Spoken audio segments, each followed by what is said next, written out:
यो हो हेल्थको साथमा B&B Hospital, leading pioneers in healthcare. Nepal National Hospital, where the patient comes first. If you have any sort of health issues, do visit Norvik International Hospital, Green City Hospital, located in Pasundhara, Kathmandu.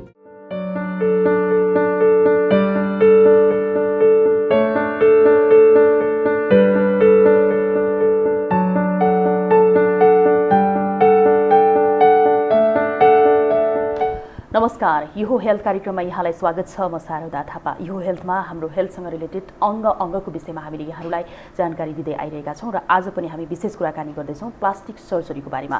विशेष गरी हाम्रो शरीरमा विभिन्न खालको समस्या आइरहेको हुन्छ अनि हामी सर्जरी कसरी गर्ने, कहाँ गर्ने र विशेष गरी हाम्रो अङ्गलाई राम्रो बनाउनको लागि कसरी चाहिँ कहाँ के उपाय लगाउने भनेर सधैँभरि तल्लीन भइरहेका हुन्छौँ, जसको बारेमा डेप्थमा गएर आज हामी कुरा गर्दैछौँ डाक्टर निरन महर्जनसँग, जो प्लास्टिक सर्जन हुनुहुन्छ। लामो समयदेखि उहाँले चाहिँ यो सेक्टरमा रहेर काम गरिरहनु भएको छ। आजको यो हेल्थ तपाईँ हाम्रो लागि विशेष बन्नेछ। आउनुहोस् अब डाक्टर निरनजीसँग कुराकानी गरौँ।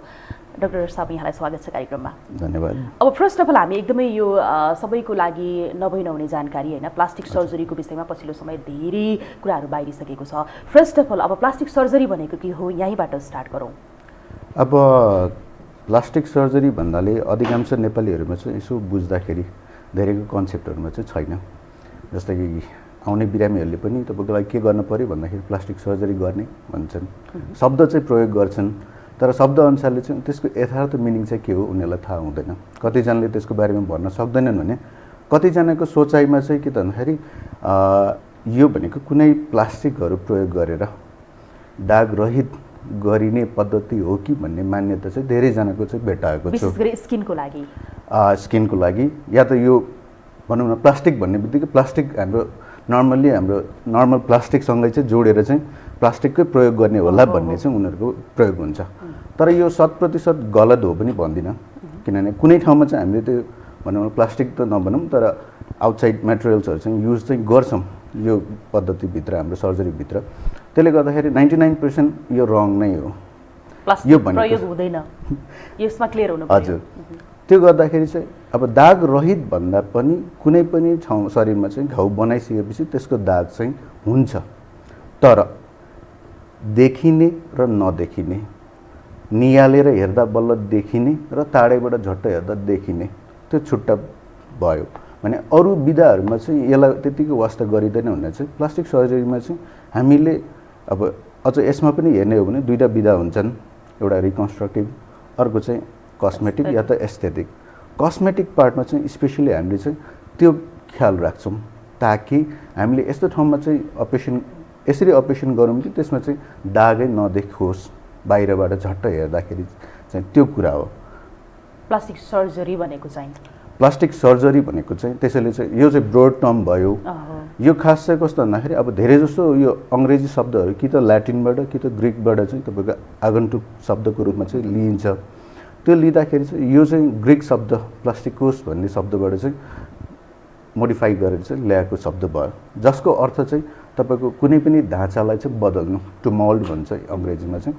भनेपछि त्यसको ढाँचालाई चाहिँ बदल्नु हो, यानि कि तपाईँलाई मन परेन कुनै चिजहरू या त तपाईँकोमा चाहिँ केही चिजहरू चाहिँ थपघट गर्नु पऱ्यो भने त्यसको चाहिँ सेप आकृतिहरू चाहिँ चेन्ज गर्नुलाई नै तपाईँको के भन्दाखेरि प्लास्टिक सर्जरीको रूपमा गर्न सकिन्छ। ओके, जस्तो आफ्नो शरीरको अङ्गको कुनै पार्टलाई बनाउनु छ भनेदेखि हेरफेर गर्नु पर्यो होइन। त्यसै गरी चाहिँ अब अर्को कुरा भनेको चाहिँ जस्तो घाउ भइसकेपछि दाग नदेखिनको लागि चाहिँ अब सर्जरी नै गर्नुपर्ने स्थिति आउँछ या कुनै पनि मलमले या कुनै मेडिसिनले ठिक हुन्छ भन्ने कुरा पनि छ। अब छ नि डाक्टर साहब, जस्तो जुन हामीले रिकन्स्ट्रक्टिभ र एस्थेटिकको कुरा गऱ्यौँ, कस्मेटिक्सको होइन, यो दुईवटा चाहिँ कुन परिस्थितिमा चाहिँ गर्न सकिन्छ या यसको चाहिँ कस्तो खालको प्रोसिडर हुन्छ? अब जस्तै सामान्य रूपले बुझ्नु पर्दाखेरि चाहिँ कस्मेटिक भन्नाले अब जस्तै तपाईँलाई अझ राम्रो बन्नु छ, नाक अलिकति चुच्चो बनाउनु छ या आँखा अलिकति मिलाउनु मन लाग्यो या होठ अलिकति ठुलो या सानो बनाउनु मन लाग्यो, कान अलिक देखेको जस्तो लाग्यो त्यसलाई अलिकति कम गरौँ या त सानो बनाऊँ, सानोलाई ठुलो बनाऊँ, त्यस्तो छ भने चाहिँ त्यो चाहिँ तपाईँको जुन ब्युटी भनिन्छौँ हामीले, सुन्दरलाई अझ सुन्दर बनाउने या त कुनै चिज चाहिँ अलिकति विरूप कुरूप जस्तो देखेको छ भने त्यसलाई चाहिँ नर्मलतिर ल्याउने त्यो चाहिँ तपाईँको कस्मेटिक पार्टमा पर्यो भने तपाईँको रिकन्स्ट्रक्टिभ भन्नाले चाहिँ कुनै चिज चाहिँ तपाईँको के भन्छ सामान्य रूपले चाहिँ निको नहुने खालको छ घाउहरू पनि जुन चाहिँ सामान्य रूपले निको नहुने खालको छ भने त्यसलाई चाहिँ कसरी निको बनाउने असामान्य त भयो जुन नर्मल जेनरल सर्जनदेखि नै अरूले चाहिँ गर्न नसकेपछि चाहिँ त्यो घाउ निको त बनाउनु पर्यो ताकि ऊ आफ्नो नर्मल लाइफमा चाहिँ जान सकोस् त्यसको लागि चाहिँ गरिने पद्धति यानि कि उसको पुरानै रूपमा चाहिँ फिर्ता फर्काउनको लागि चाहिँ गरिने तरिकालाई चाहिँ रिकन्स्ट्रक्टिभ भित्र परिन्छ पुनर्स्थापना नेपाली शब्द सायद त्यही होला ओके ठिक छ अब जुन हामीले यो सर्जरीको कुरा गरिरहेका छौँ विशेष गरी हाम्रो अङ्गकै कुरा गर्ने हो भनेदेखि देखिने भाग सबैभन्दा बढी देखिने र फर्स्ट इम्प्रेसन हाम्रो फेसमा पर्छ हो र फेसलाई नै सबैभन्दा बढी मानिसहरूले अलिकति केयर गर्नुहुन्छ र फेस राम्रो बनाउनको लागि अनेक यो कस्मेटिक्स प्रडक्टहरू युज पनि गर्नुहुन्छ जसले गर्दा फेरि कुरूप बनाएको स्थिति पनि छ र सर्जरी गर्नुपर्ने स्थिति पनि अहिले छ हो र यही बिचमा अब जस्तो यहाँले अघि भने जस्तै नाक कसैलाई चुच्चो बनाउन मन पर्ला कसैलाई अलिकति सानो बनाउन मन पर्ला अब अनेक चाहिँ आफ्नो सोच हुन्छ आफूलाई के गर्दा राम्रो देखिन्छ जस्तो लाग्छ त्यही त गर्न चाहने हो र यो बिचमा छ नि अब धेरैले यसरी सर्जरी गर्दाखेरि चाहिँ समस्या पनि आएको भनेर गुनासो छ होइन जस्तो नाक मुख आँखा जसरी जे बनाउनुहुन्छ उहाँहरूको तर्फबाट यो चाहिँ किन हुन्छ सबैमा कम्प्लिकेसन्स आउँछ यानि कि 100% तपाईँको कम्प्लिकेसन फ्री भन्ने कुनै पनि छैन नभए ग्यारेन्टी भन्ने शब्द तपाईँको जहाँ पनि प्रयोग हुन्थ्यो होला त्यो कारणले गर्दाखेरि चाहिँ फेरि कस्तो भन्दाखेरि शरीरको बनावट फरक मान्छे अनुसारको फरक हुन्छ भने सेम मान्छेमा पनि रिजन अनुसारले भनौँ न अनुहार हात खुट्टा गर्दाखेरि रिजन अनुसारले पनि उसको त्यो निको बनाउने क्यापेबिलिटी कतिको छ त्यो अनुसार चाहिँ फरक हुन्छ त्यो कारणले गर्दाखेरि पनि जस्तै पछिल्लो समयमा चाहिँ लास्ट टाइम चाहिँ अब तपाईँले के गर्नुभयो त्यो राम्रो भयो यसको अर्थ यो होइन कि अर्कोचोटि पनि तपाईँले गर्दाखेरि चाहिँ त्यो राम्रै मात्र हुन्छ भन्ने छैन त्यो बेलाको धेरै कुराहरू हुन्छन् अब हामीले चाहिँ युजली अब अपरेसन गर्यो बिग्रियो तर बिग्रिनुको लागि तपाईँको थुप्रै चिजहरू हुन्छन् त्यसमध्येमा एउटाले मात्रै पनि कन्ट्रिब्युटिङ गरिदियो भने त्यो बिग्रिन सक्छ यानि कि अब सपोज मैले आजबाट स्टार्ट गरेँ मैले 100वटा गर्दाखेरि 99 वटा राम्रो हुन सक्ला एउटा नराम्रो हुन सक्छ त्यति म पनि सोच्छु तर त्यो एउटा कसलाई पर्छ त थाहा हुँदैन त्यो कारणले गर्दाखेरि चाहिँ सकेसम्म चाहिँ त्यो एउटा कसैमा नपरोस् भन्ने हो तर एकजनामा चाहिँ आउँछ त्यो अब पर्फेक्सन नभएर पनि भन्न मिलेन या त अरू पनि भन्न मिलेन एज अ सच कम्प्लिकेसन्सहरू नै हुन्छ भने अब त्यो बेलामा तपाईँले बनाएको घाउ निको बनाउनलाई बिरामीको नि उत्तिकै महत्त्वपूर्ण भूमिका हुन्छ नि इन्भाइरोमेन्टल फ्याक्टर्सहरू पनि त्यही नै हुन्छ त्यसले गर्दाखेरि चाहिँ यो सबै कुराहरू मिलेर सबै कुरा राम्रो छ भने चाहिँ तपाईँको आफूले सोचेको अनुरूपको रिजल्ट आउँछ तर कुनै चिजहरू चाहिँ हेरफेर भयो तलमाथि भयो भने चाहिँ आफूले सोचेको भन्दा भिन्न रिजल्ट आइदिन्छ त्यो भनेको कि त अति राम्रो नै आफूले सोचेको एक्सपेक्टेसन भन्दा अझ राम्रो भने कहिलेकाहीँ चाहिँ वर्स सिनारीहरू त्यसैले अब जति पनि मिडियामा रिस्क कसले लिन्छ भन्ने कुरा हो नि डाक्टरले कि हस्पिटलले या बिरामीले पनि त्यसैले चाहिँ कहिले भन्दाखेरि हामीले त्यसैले अहिले अलिकति अब नराम्रो पक्ष भन्ने या बिरामीले पनि नबुझेको या त बुझ्न नखोजेको कुरा चाहिँ के भन्दाखेरि पहिलो कुरा चाहिँ कुनै पनि चिज गर्नु अगाडि राम्रो पक्ष सँगसँगै नराम्रो पक्षहरूलाई पनि तपाईँले चाहिँ तुलना गर्नै पर्ने हुन्छ त्यो तुलना गरिसकेपछि तपाईँ लिन चाहनुहुन्छ जस्तै म सर्जन भएँ मलाई थाहा छ यो अपरेसन गरेपछि नराम्रो मात्र हुन्छ नि अभियसली म पछाडि ब्याक हट्नुपर्छ त्यो मेरो मान्यता हो ठिक छ डाक्टर साहब अब यो कुरा भनेको कम्प्लिकेसन हरेक काम गर्दाखेरि आउँछ त्यसलाई चाहिँ मिलाउँदै जाने हो बनाउँदै जाने हो भन्ने कुरा हो अब यहाँ एकदमै थाहा पाउनै पर्ने कुरा भनेको चाहिँ जस्तो यो दाग रहित बनाउने जुन चाहिँ तपाईँहरूको सर्जरी छ नि जस्तो हरेक मान्छेमा एक्सिडेन्ट होला के होला घाउ हुन्छ त्यसपछि उसको त्यो दाग मेटिँदैन होइन जसले गर्दाखेरि मान्छेलाई मेन्टल्ली एक खालको डिप्रेस पनि बनाएको हुन्छ अब यो खालको समस्यालाई निराकरण गर्नको लागि प्लास्टिक सर्जरी चाहिँ कुन स्टेजमा आइसकेपछि गर्नुपर्छ नत्र त कतिले त मलम लगाएर अब त्यो हटाउने विभिन्न खालको मलम औषधिहरू पनि हुन्छ नि होइन र प्रोटिन भिटामिन अझ खायो भने मासु पलाउँछ त्यसले ढाक्दै जान्छ भन्ने पनि हाम्रो चलन छ अब यो सर्जरी नै चाहिँ कुन स्टेजमा गएर गर्नुपर्छ डाक्टर साहब अब डिपेन्ड्स अब कुन खालको घाउ हो त्यो अनुसारले हुन्छ तर युजुअली चाहिँ के भन्दाखेरि फर्स्टमा चाहिँ हामीले चाहिँ जुनै पनि घाउ बनेको छ भने चाहिँ त्यसलाई हिल हुन दिन्छौँ अब त्यो हिल हुने भन्नाको अर्थ चाहिँ अघि नै भने जस्तो नर्मली तपाईँको टाँका लगाएर नै घाउ निको पार्न सकिन्छ भने त्यो सिम्पल वे भयो। तर कहिलेकाहीँ जस्तै पोलेको बिरामीहरू भनौँ जुन जलन भइसकेपछि तपाईँको यदि छाला पुरै जलेको छ भने त्यसमा त तपाईँको के थाहा अब यो निको हुन्छ भनेर कुरेर बसेर त बान। अब त्यो बेलामा चाहिँ त्यो जुन जलेको छाला छ त्यसलाई चाहिँ फालेर त्यो ठाउँमा चाहिँ शरीरको अन्तबाट चाहिँ तपाईँको के थाहा छालाको माथिल्लो पत्र निकालेर चाहिँ हामीले ट्रान्सफर ग्राफ्ट भन्छौँ। त्यो गर्दाखेरि त्यो निको बनाउने भयो। त्यसरी गर्दाखेरि जहाँनिर छाला निकालेको छ त्यो ठाउँमा पनि दाग हुन्छ। तर माथिको घाउको अब यहाँ चाहिँ तपाईँको दाग भन्दा पनि पहिलो भनेको चाहिँ मान्छे अघि नै भने जस्तो ब्याक नर्मल लाइफमा चाहिँ जानु पर्यो। जस्तो तपाईँ अब घाउ पुरै लिएर जिउभरि घाउ लिएर त नर्मल लाइफ त बिताउन सक्नुहुन्न। तर विथ छाला प्रत्यारोपण गरिसकेपछि जुन घाउ निको हुन्छ त्यसपछि तपाईँ आफ्नो नर्मल डेली लाइफमा त फर्किन त सक्नुहुन्छ। त्यो टार्गेटमा अब त्यहाँ गर्दाखेरि चाहिँ तपाईँले अब त्यहाँ दाग नहुने भनेर बस्न थाल्यो भने द्याट्स इम्पोसिबल। त्यहाँ चाहिँ अब यसमा पनि तपाईँको के थाहा सानो जुन घाउहरू चाहिँ कस्तो भन्दाखेरि अहिलेको फेजहरूमा चाहिँ धेरै कुराहरू चाहिँ एडभान्स भइसकेको छ। जस्तै अब तपाईँको सानोतिनो फेसहरूमा चाहिँ दागहरू छ भने अब त्यहाँ पनि तपाईँको बिना अपरेसन र अपरेसन गरेर चाहिँ गर्न सकिन्छ। बिना अपरेसन भन्नाले पनि अहिले पनि के त भन्दाखेरि जस्तो फ्याट बोसो हामी जुन नराम्रो भन्छौँ त्यसैमा पनि अब स्टेम सेल्स भनेर छ। त्यो भनेको चाहिँ त्यस्तो कोशिका हो जुन चाहिँ जुनै पनि कोशिकाको रूपमा चाहिएको ठाउँमा चाहिँ परिणत गर्न सकिने। अब यो पत्ता लाग्दै जाँदाखेरि त्यसैबाट चाहिँ तपाईँको न्यानो फ्याट भन्ने टेक्निक आएको छ जुन चाहिँ बोसोलाई अलिक प्रशोधन गरेर त्यही दागहरूमा हाल्दाखेरि अघि भने जस्तो यो स्टेम सेल्सहरूको कार्यले गर्दाखेरि चाहिँ त्यहाँ चाहिँ तपाईँको रिजेनरेट यानि कि नयाँ टिस्युहरू जुन चाहिने ठाउँको अनुसारले चाहिँ बन्न थाल्दाखेरि चाहिँ जस्तो अनुहारकै छाला छ छाला जस्तै चाहिँ पलाउँदै गयो भने तपाईँको दाग त हट्दै जाने भयो। त्यो भनेपछि त्यहाँ नर्मल जस्तो हुने भयो। त्यो भनेपछि पहिलाको भन्दा धेरै राम्रो हुन्छ। तर जसरी तपाईँको जन्मिँदाखेरि दाग रहित बनाइदियो या भनौँ न त्यही फेजमा चाहिँ आउँछ नै भन्ने चाहिँ केही पनि छैन। यानि कि टोटल्ली तपाईँको अब त्यो सिचुएसन कस्तो छ त्यो हेरेर चाहिँ सर्जरी गर्नु पर्यो। हजुर। अनि अर्को एउटा कुरा डाक्टर साहब जस्तो हजुरले अघि पोलेको भन्दाखेरि मलाई याद आयो जस्तो पोलेको ठाउँ जसरी जल्छ होइन त्यो त एकदमै कम्प्लिकेटेड देखिन्छ देख्दाखेरि पनि।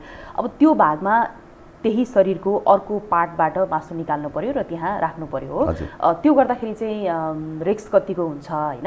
अनि त्यसपछि अब जस्तो सपोज हाम्रो गाला पोलिरहेछ हो अनि यसको लागि त मासु निकाल्ने भनेको त कि त हाम्रो आर्म्स कि त थाई होइन बढी मासु हुने त त्यहीँ होला सायद धेरै हामी त्यो पनि सुन्छौँ त्यहीँबाट निकालिन्छ भनेर। असर हुन्छ कि हुँदैन पछिसम्म त्यसले सेम लेभलमा आउँछ कि जस्तो स्किन हाम्रो फेसको स्किन र मासु र अनि थाईको र आर्म्सको मासु त फेरि डिफ्रेन्ट हुन्छ होइन अलिकति सफ्ट जस्तो देखिन्छ त्यसले फेरि लेभल मिलाउँछ कि मिलाउँदैन भन्ने कुरा पनि त्यो पछि गर्न सकिन्छ। अघि नै भने जस्तो पहिलो सुरुमा तपाईँको अब मेरो राइट साइडमा पोलेको छ। अब म यो पोलेको घाउ लिएर त बाहिर त निस्किन सक्दिनँ किनभने त्यो इन्फेक्सनको रेट चान्सेस त हाई हुने भयो भनेपछि मैले यसलाई डेली केयर गरिराख्नु पऱ्यो।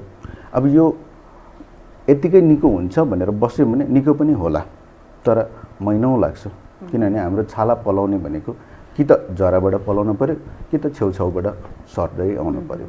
अब त्यो गर्दाखेरि हप्तामा 1 मिलिमिटरको रेटले बढ्छ छाला। त्यो पनि नर्मल कन्डिसन मिलेको छाला। अब त्यो गर्दाखेरि तपाईँले 1 सेन्टिमिटरको घाउ मात्रै छ भने त्यसलाई निको हुनलाई चारैतिरबाट तपाईँको छाला पलाउँदै आए पनि एटलिस्ट बिचसम्म पुग्नलाई 5 मिलिमिटर त चाहियो।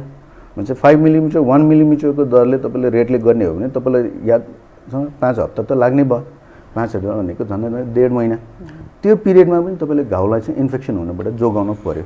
अब तपाईँ 5 हप्ता के यही घाउलाई चाहिँ केयर गर्दै सधैँ केयर गरेर रहन सक्नु त गाह्रो हुन्छ। अब त्यो अवस्थामा चाहिँ पहिला त्यो घाउलाई निको बनाउने भयो। निको बनाउनको लागि हामीले तपाईँले भने जस्तो अन्तबाट लगेर छाला हाल्छौँ। जस्तै युजली फेसको लागि हो भने चाहिँ हामीले योभन्दा माथि घाँटीभन्दा माथिको चाहिँ उस्तै देखिन्छ। अब छाला निकाल्दाखेरि अघि नै भने जस्तो निकालेको ठाउँमा पनि दाग हुन्छ तर कानको पछाडि निकाल्ने भने कोही तपाईँको पछाडि कानको पछाडि दाग छ कि भनेर चेक त गर्न आउँदैन अगाडिबाट हेर्दाखेरि त्यो भयो।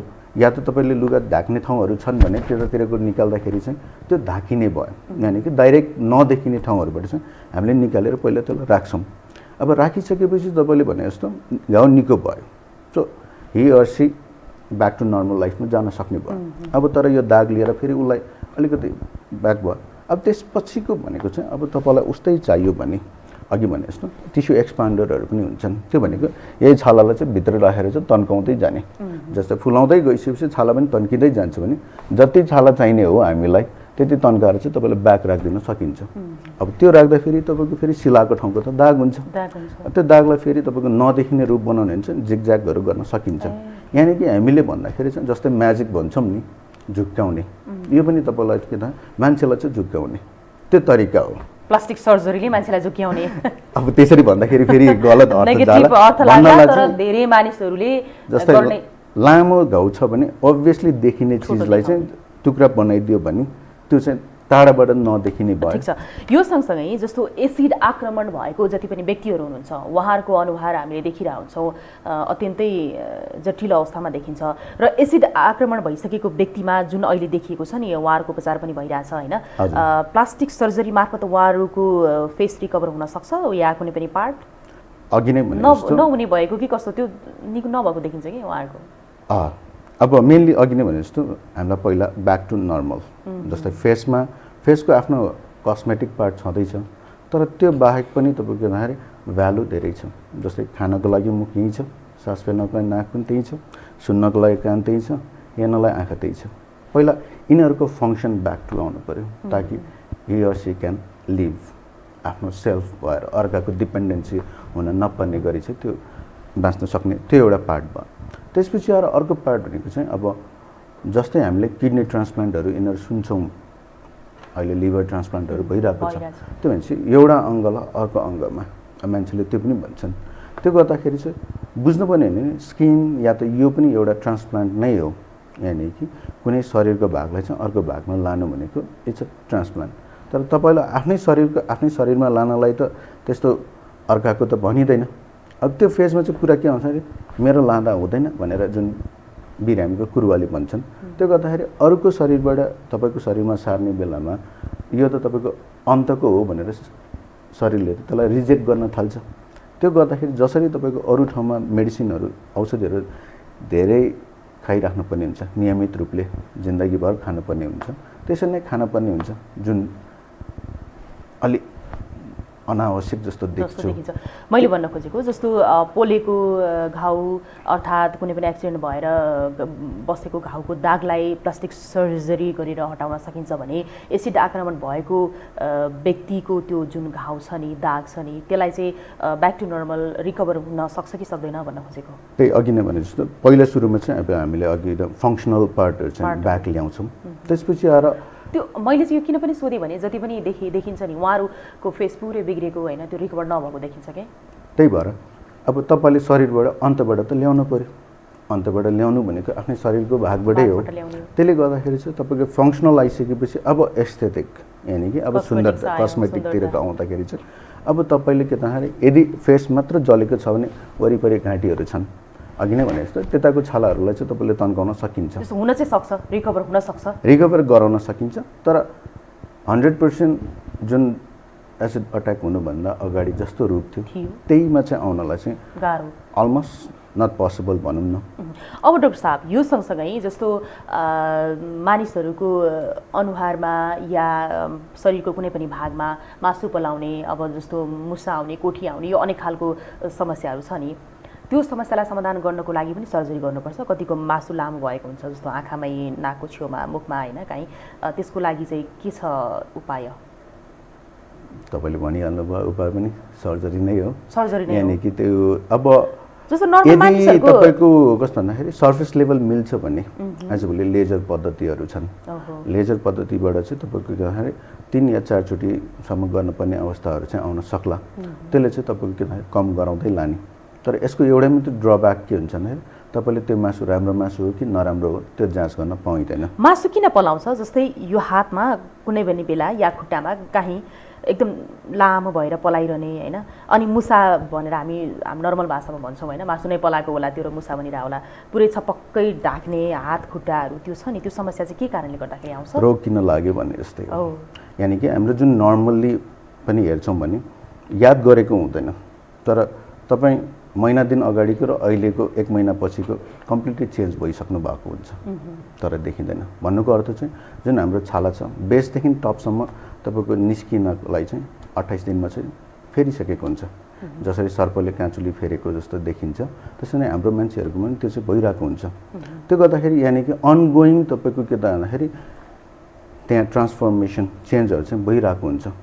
त्यही चेन्ज भइरहेकोमा चाहिँ नर्मल पाथवे चाहिँ जान सकेन, त्यसमा केही एबनर्मालिटी भयो भने त्यसपछि चाहिँ त्यहाँ रोग आउने हो। अनि त्यो सबै चिजहरूलाई समाधान गर्ने उपाय भनेको सर्जरी नै हो। कतिवटामा चाहिँ सर्जरी अघि भने जस्तो कति नन सर्जिकल लेजरहरू अब तपाईँको बिना चिरफार पनि गर्न सकिने हुन्छ।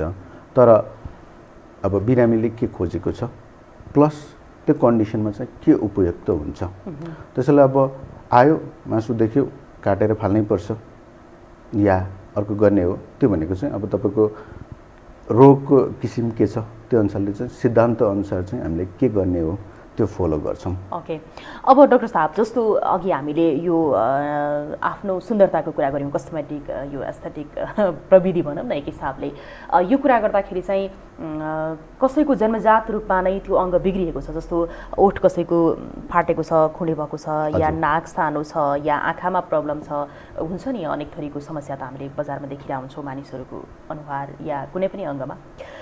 ती चिजहरूलाई पनि सर्जरी गरेर ठिकमा ल्याउन सकिन्छ? अलमोस्ट ब्याक टु नर्मल चाहिँ गर्न सकिन्छ। अनि कतिपयको चाहिँ जस्तो हामीले देखिरहेको हुन्छौँ कतिपयको नोज सर्जरी गरेको होइन, अनि आई सर्जरी गरेको पनि हामी देख्छौँ। त्यसले गर्दाखेरि चाहिँ कतिको उहाँहरूलाई साइड इफेक्ट हुन्छ कि हुँदैन लङ लास्टिङ लाइफमा?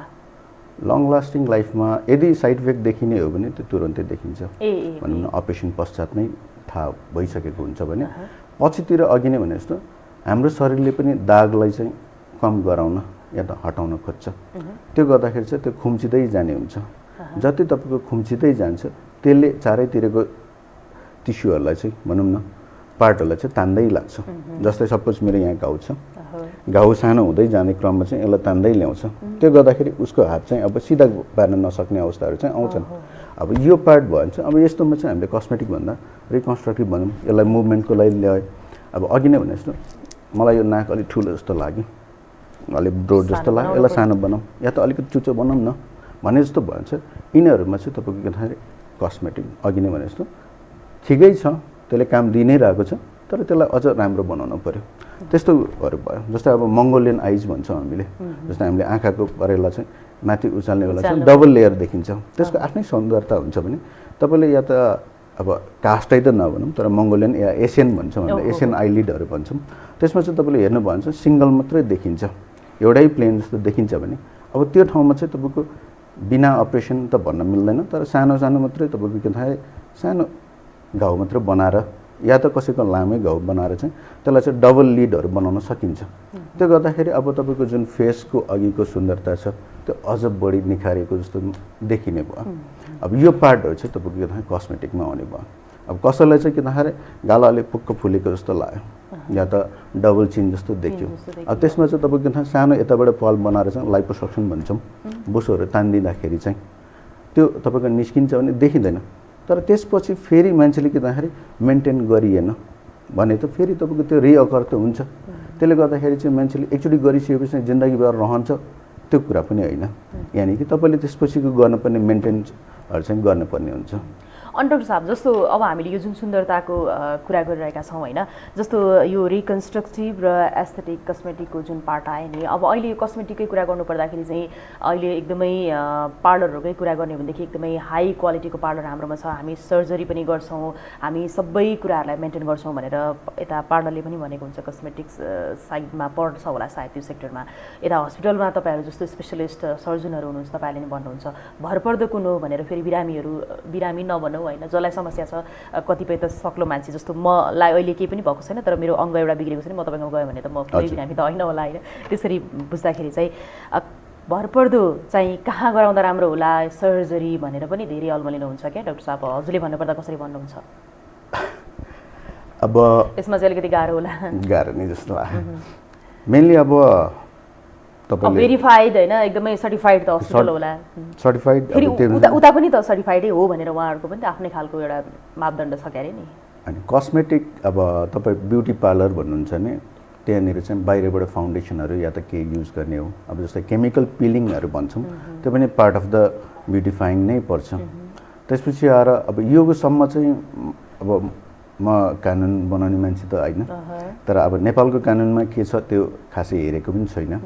त्यसले गर्दाखेरि कसले अधिकार छ कसको छैन त्यो भन्न चाहिँ सक्दिनँ। त्यसले गर्दाखेरि गरिरहेका छन्, भइरहेको छन्, जबसम्म राम्रो पनि भइरहेको छन्, राम्रो भइरहेको छ भने त्यसलाई रोक्नु त्यो भन्नु पनि मिलेन। अब ठिक छ, यो अब त्यो कानुनी आधारको कुरा र आधिकारिकताको कुरा भयो।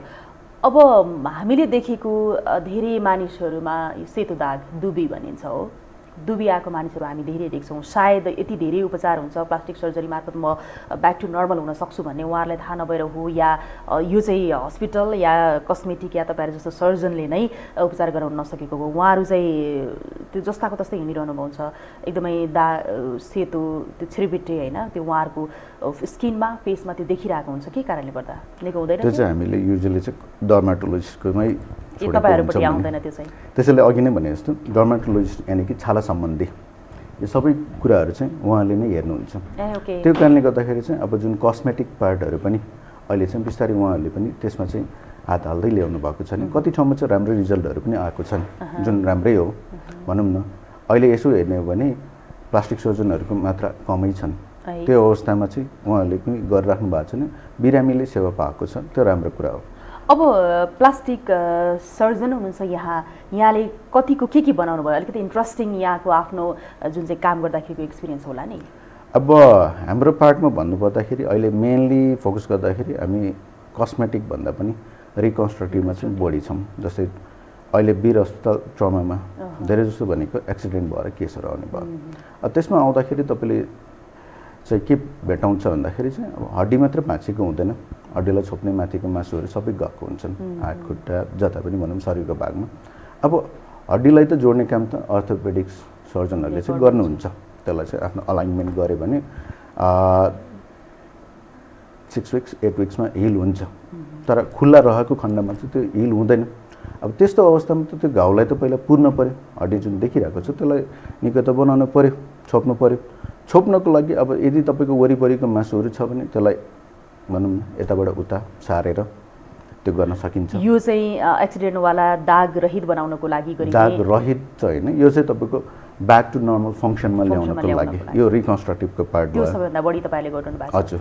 अब यो सँगसँगै जस्तो आँखा बनाउने, नाक बनाउने, ओठ सर्जरी कतिको गर्नु भएको छ? मैले त्यो चाहिँ बिस्तारै गर्दैछौँ। यति चाहिँ गर्दै हुनुहुन्छ भनेपछि आज हामीले के भन्नु पऱ्यो भनेदेखि यदि तपाईँको कुनै पनि अङ्ग आफूलाई यो राम्रो छैन, म मिलाउन चाहन्छु भन्ने त्यस्तो लाग्छ भने हामीले आँखा नाक मुखको मात्र कुरा गऱ्यौँ, ओठको कुरा गऱ्यौँ होइन, हात खुट्टाको चाहिँ के हुन्छ? औँलाहरूको के हुन्छ? औँलाहरूको पनि जस्तै जन्मजात कसैको औँला जोडेर आएको हुन्छ, त्यसलाई छुटाउन सकिन्छ।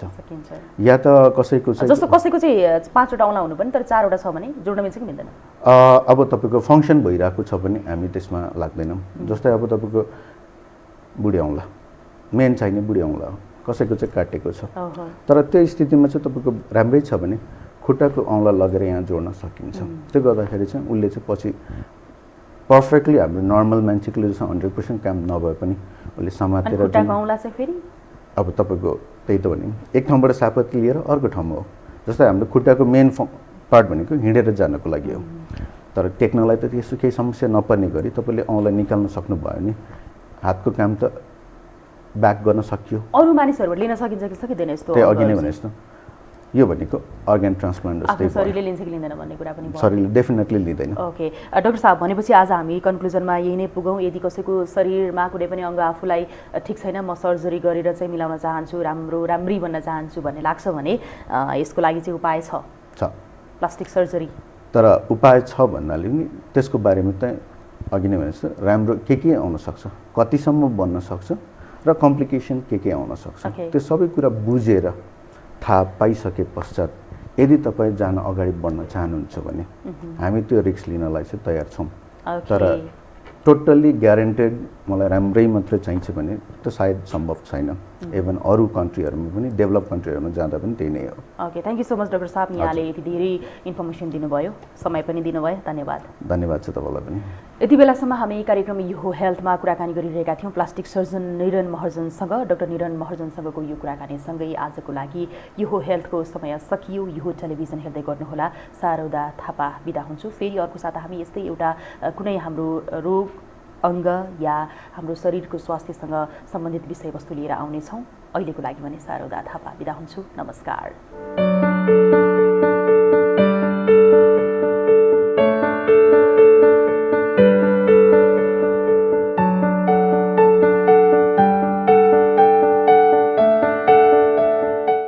यो हो हेल्थको साथमा B&B Hospital, leading pioneers in healthcare. Nepal National Hospital, where the patient comes first. If you have any sort of health issues, do visit Norvik International Hospital, Green City Hospital, located in Basundhara, Kathmandu.